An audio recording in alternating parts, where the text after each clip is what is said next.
In the mid-1700s, far from the hustle and bustle of modern life, in a quiet Igbo village near the banks of the Niger River, a boy named Olaudah Equiano lived a simple life. He chased goats in the fields, fetched water with his sister, and listened to elders tell tales under the moonlight.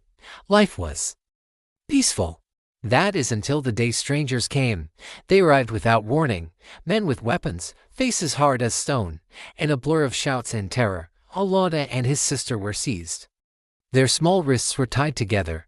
The air was thick with dust and fear as they were marched away from their home, never to see it again. The journey to the coast was long and cruel.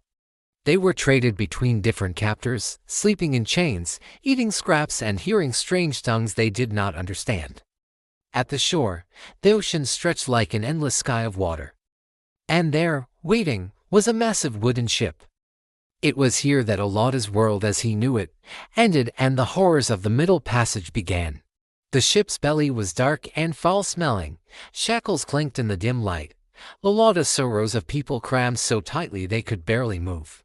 The cries of the sick and the dying mixed with the creak of the ship as it set sail across the Atlantic. This was the Middle Passage, weeks of horror on the ocean, where many never survived. But Olaudah did. He was sold in the Americas, forced to work, beaten when he faltered, and treated as if he were less than human. Yet he refused to let his spirit die. Over time, he learned to read and write, saved money, and against all odds bought his freedom. Years later, Olaudah told his story to the world in a book, The Interesting Narrative of the Life of Olaudah Equiano.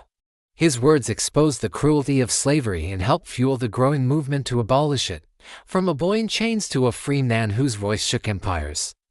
Olaudah's life proved that even in the darkest times, the human spirit could still burn bright.